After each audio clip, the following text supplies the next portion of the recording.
I will try to very quickly give some of technical problems we encountered and some creative solutions, because we were not at that point a big production company or anything. We were just creative students trying to tackle all of the VR problems.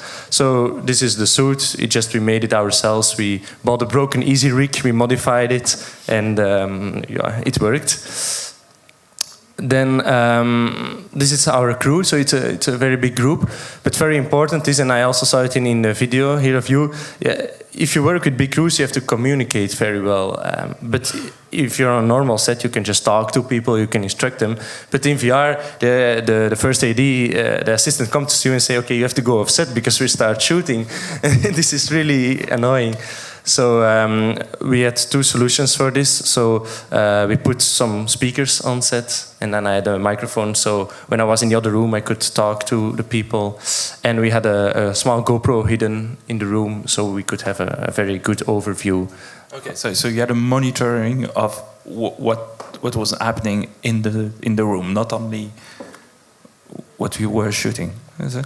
Yeah, well, indeed. So live previewing your footage in VR is, well, it was certainly at that time almost impossible unless you had high-end systems. Nowadays, this is changing and you see improvements in this, but we could not see what we were shooting. And I know that... You were shooting blind. Yes, and I know that all the directors in this room will be like, oh, how can you shoot when you're not seeing what you're shooting? So after every shot, we try to set some data over. We know we had 6 cameras, but we know 3 were the most important, so we could watch them. But then the GoPro was a solution, just having an overall overview. And sometimes this can give a better view of what's happening, because you can see it in one shot and you don't have to look around or look at 4 different screens of the content. So that was a creative solution of it.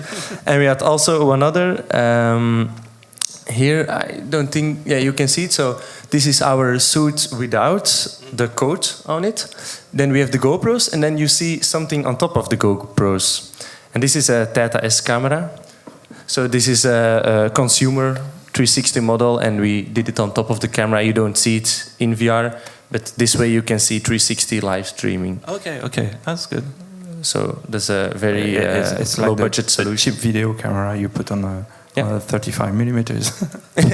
Yeah, indeed. So it's an easy solution.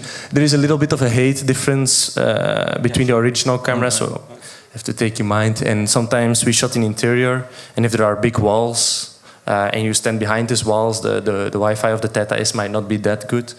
But it worked, and it solved our problem.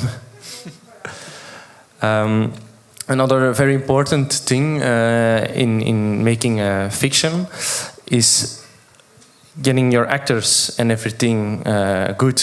And this might sound crazy. It's like, okay, it's always an important thing.